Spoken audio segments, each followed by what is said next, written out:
In 1979, the largest ecological disaster in Amami Ōshima's history began. It all started when a vehicle stopped at the edge of the Akasaki forest. 3 men stepped out carrying 6 metal cages. Inside, aggressive animals repeatedly pressed their noses through the bars, searching for a way out. Dr. Shozaburo Watase was the one who personally opened the cages and released them. The animals charged into the undergrowth. Just a few minutes later, one suddenly darted past Dr. Watase's feet with an extremely dangerous venomous snake already clamped in its jaws, its throat torn apart. Applause and cheers immediately broke out. But that was the moment everything began to spiral out of control.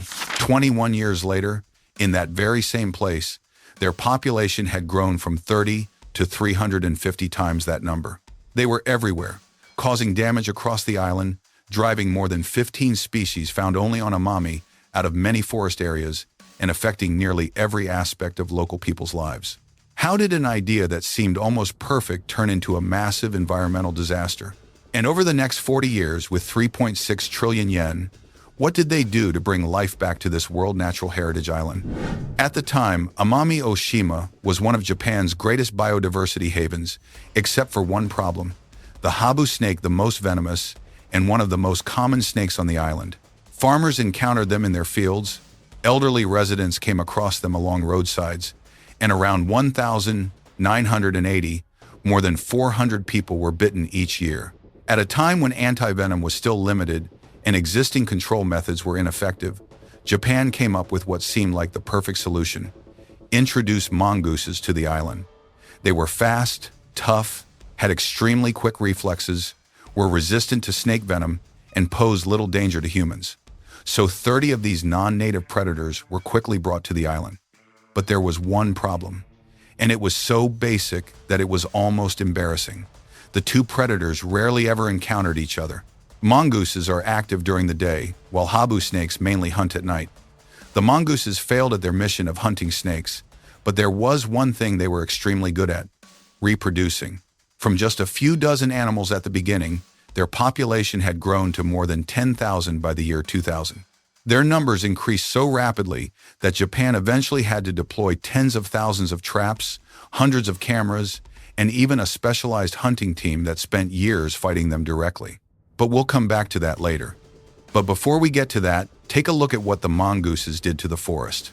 Instead of risking their lives fighting habu snakes, they turned to much easier prey: frogs, birds, native rodents, reptiles, eggs, and especially the Amami rabbit. These species had lived in isolation on the island for an extremely long time and had evolved with almost no defenses against a predator like the mongoose. So wherever the mongooses spread, many native species began to disappear. One piece of good news was that by this point, the number of people bitten by habu snakes had dropped sharply. Of course, it wasn't because of the mongooses. Better anti-venom, more effective prevention, and improved medical treatment were what actually helped people control the danger posed by the snakes. But most people didn't pay much attention to that. If the mongooses continued to spread, Amami could lose species that exist nowhere else on Earth. By this point, Japan could no longer treat the mongooses as a minor nuisance. They had moved far beyond the Akasaki area, following roads, crossing valleys, and pushing deeper and deeper into the forest. The Japanese government launched an official mongoose eradication program in 2000. The early efforts faced serious difficulties. The government offered a bounty of about 20 yen for each mongoose, and local residents set traps along roads and around residential areas, catching thousands of them. But the mongooses still remained hidden deep in the mountains, stream valleys, and dense forests. As long as even a small group survived, they could reproduce and fill the empty areas again, so the strategy had to change. By 2005, Japan realized that traps placed along roads would never solve the problem. A professional force was created, the Amami Mongoose Busters. This time, instead of waiting for the mongooses to come to them, they went straight into their territory. Teams carrying traps, tracking equipment, and tools for clearing paths followed streams, climbed slippery mountain slopes, and pushed deep into the forest, where habu snakes could still be hiding right beneath a layer of dead leaves. The network eventually expanded to more than 30,000 traps, along with hundreds of cameras, GIS maps, and later, people like Shintaro Abe became involved in the strategy and management of the program, while mongoose busters like Yoshihito Goto went directly into the forest day after day. Goto was even bitten by a habu snake while on duty. It was slow, exhausting work walking miles just to check a single trap that might be completely empty. But year after year, the areas marked with mongoose activity on the map began to shrink. By April 2018, the last mongoose was captured. Then everything went quiet. But strangely, Japan continued the hunt for another 6 years. Why did they keep searching for a species that seemed to have already disappeared? To understand how they managed to get so close to zero, we have to go back to around 2007, 2008, when Japan began using mongoose detection dogs in the forest. By then, mongoose numbers had already fallen sharply, and conventional traps were becoming less effective because the remaining animals were scattered and hiding deep in mountainous forest terrain.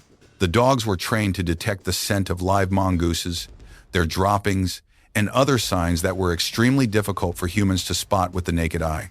Once a suspicious area was identified, control teams would concentrate traps, cameras, and search efforts on that exact location. But the closer they came to victory, the harder each remaining mongoose became to deal with. In 2016, one of the last areas still showing mongoose activity was a roadside slope covered with rockfall prevention netting. Gaps beneath the mesh created hiding places, while the terrain made it difficult for both traps and dogs to reach them. So in 2017, 2018, Japan had to use targeted, controlled baiting in this particular area. After that, cameras no longer detected mongooses there. In April 2018, a mongoose was captured on Amami Ōshima. By then, more than 32,000 mongooses had been eliminated, but no one knew that this one might be the last. For the people who had spent decades setting traps, climbing mountains, and following every trace through the forest, it seemed like just another day on the job. But then weeks passed. The traps remained untouched. Cameras kept recording through the night.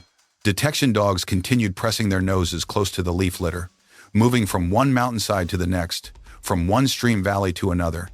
Nothing appeared. 2019. Not a single mongoose. Tusenchugo, still none. The next 3 years produced the same result. But Japan still did not dare to stop. Thousands of kilometers of forest continued to be searched. Residents were asked to report immediately if they saw an animal resembling a mongoose. Posters were put up, school children were taught how to identify them, and professional teams continued returning with cameras and detection dogs to the places where the final signs had once been found. If even one female was still alive, years of effort could be reversed. The problem was no longer simply catching mongooses. It was much harder than that. How do you prove that an animal no longer exists on an island covering more than 700 square kilometers? Because every empty trap had two possible explanations. Maybe the mongooses were gone. Or maybe a few were still living somewhere deep in the forest where humans had not found them. So the hunt continued for another 6 years, even though no one caught anything. From this point on, Japan had to move beyond traps and dogs to something completely different: mathematics and probability.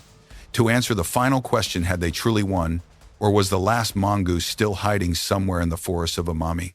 On the 3rd of September 2024, after decades of pursuit, Japan's Ministry of the Environment finally made the announcement Amami had been waiting so long to hear. The mongoose had been completely eradicated from the island.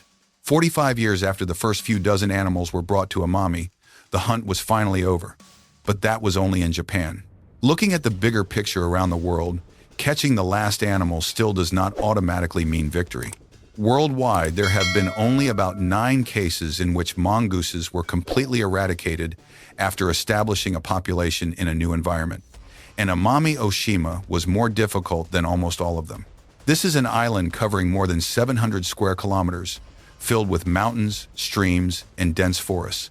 If even one female remained alive in an unchecked valley, years of effort could begin all over again. With invasive species, the challenge is not eliminating 99%. The real challenge is finding that final 1%. As mongoose numbers declined, the intense predation pressure on Amami's native wildlife also began to disappear. Cameras that had once been placed to search for mongooses started capturing something completely different. Amami's original inhabitants were coming back. Amami spiny rats began appearing in areas where they had previously disappeared.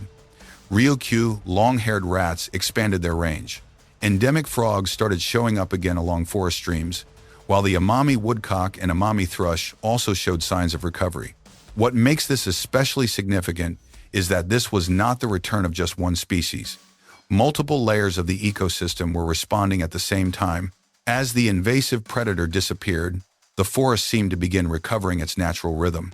But the clearest symbol of that recovery was the Amami rabbit. This is an ancient species found only on Amami Ōshima and Tokunoshima. For years, spotting one in the forest had become increasingly difficult.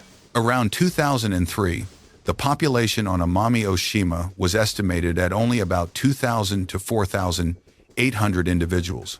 But then small footprints began appearing again along forest roads. Night cameras captured more rabbits, and they gradually returned to areas where they had once nearly disappeared. By the 2021 survey, the median estimate for the Amami rabbit population on the island had risen to around 19,558 individuals. Of course, it would be inaccurate to say that all of this was due to mongoose eradication. Forest restoration, feral cat control, and other conservation programs also played important roles. But removing an invasive predator that had once spread across the island clearly created the breathing room native species needed to recover. And just as the forest was changing, a major milestone arrived. In 2021, Amami Ōshima, together with Tokunoshima, Northern Okinawa, and Iriomote, was designated a UNESCO World Natural Heritage Site. Just over 2 decades earlier, the island had been dealing with around 10,000 mongooses spreading across the landscape, while many endemic species were declining. By 2018, the last mongoose had been captured. 3 years later, the world officially recognized the extraordinary biological value of these forests. From an island that once faced the gradual loss of its most unique wildlife, Amami is now once again filled with birdsong, rabbit footprints, and small movements beneath the forest leaf litter. But the story of Amami is not just about one mistake made by Japan. It leads us to a much bigger idea that humans have used for generations: biological control. If a pest species is getting out of control, find its natural enemy and let nature do the rest. And the idea itself is not wrong.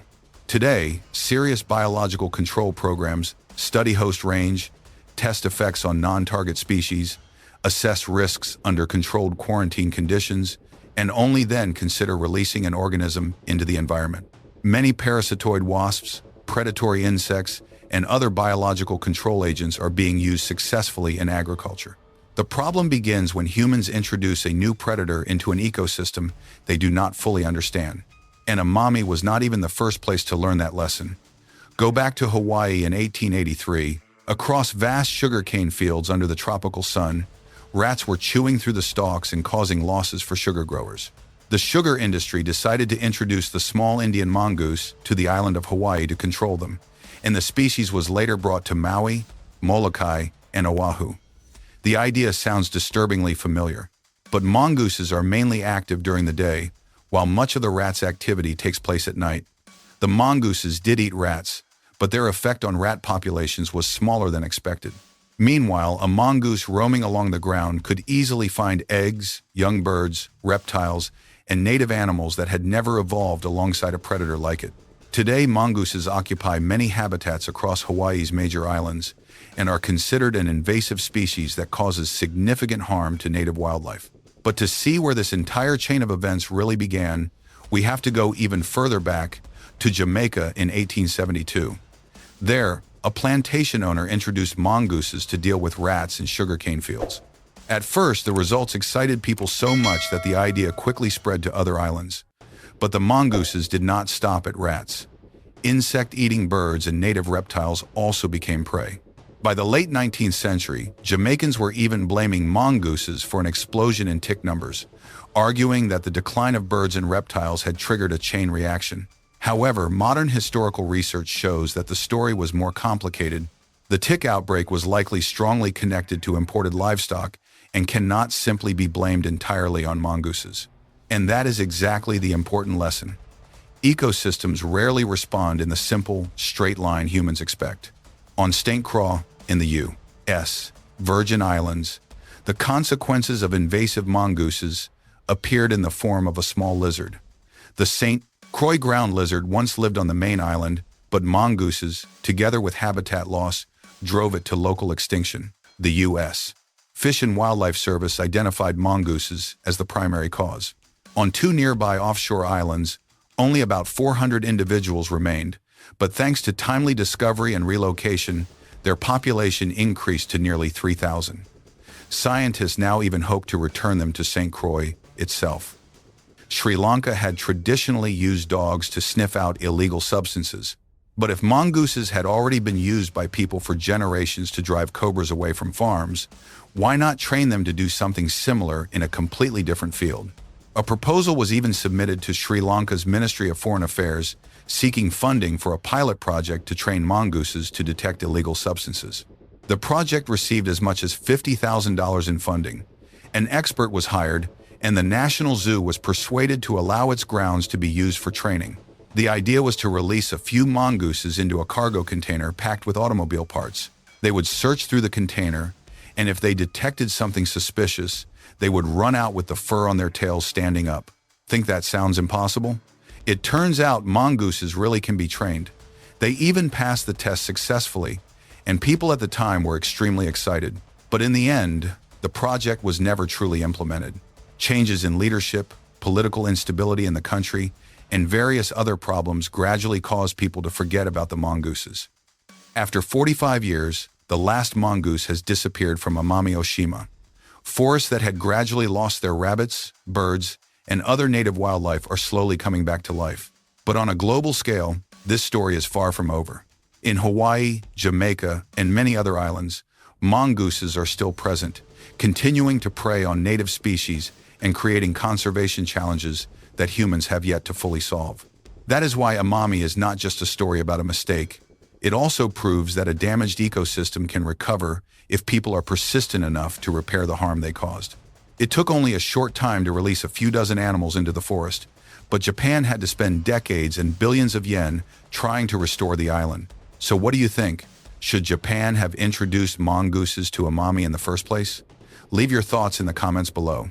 If you enjoy stories about how animals can destroy or unexpectedly save an entire ecosystem, subscribe to the channel, because in the next video, we'll travel to another place where a single human decision caused nature to respond in a way no one could have predicted.